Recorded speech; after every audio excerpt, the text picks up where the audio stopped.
היי, שלום לכולם, והיום אני רוצה ככה לדבר על אחד הצמחים שהוא צמח אס מבחינתי לחרדה, והוא הצמח הראשון שאני ממליצה.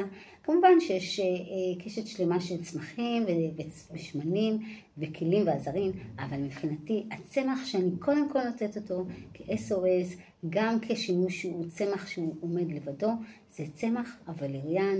עוזר לנו להפחית חרדה, מתח, עוזר למצבי דיכאון. צמח הווליריאן הוא אנטי דלקתי, הוא נוגד חמצון, הוא טוב למערכת הלב וכלי הדם, הוא מצוין לנדודי שינה, כן, אני נותנת אותו גם, הוא מספר אחת מבחינתי, גם לבעיות שינה. זה צמח מעולה שתאים גם לכאבי ראש, לכאבי וסת, כאבי ראש על בסיס מתח, גם בווסת אותו דבר. צמח מעולה לדאגות, להוריד מתח, להוריד לחצים, להוריד דאגת יתר. הוא מתאים לכל האוכלוסייה, חוץ מילדים, מגיל 12 ומעלה נהוג לתת אותו.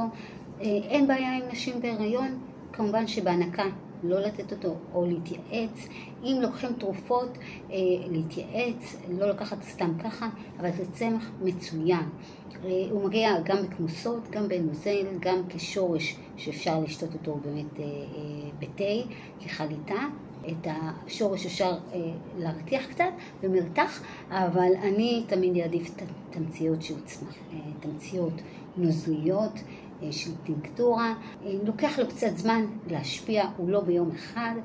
מה שכן חשוב להיזהר איתו, אני לא ממליצה עליו בשעות הבוקר. אם כבר לקחת אותו אחרי הצהריים ומעלה, הוא תומך לי בקשת רחבה של דברים שקוראים לי כן קוראים לנו בחרדה.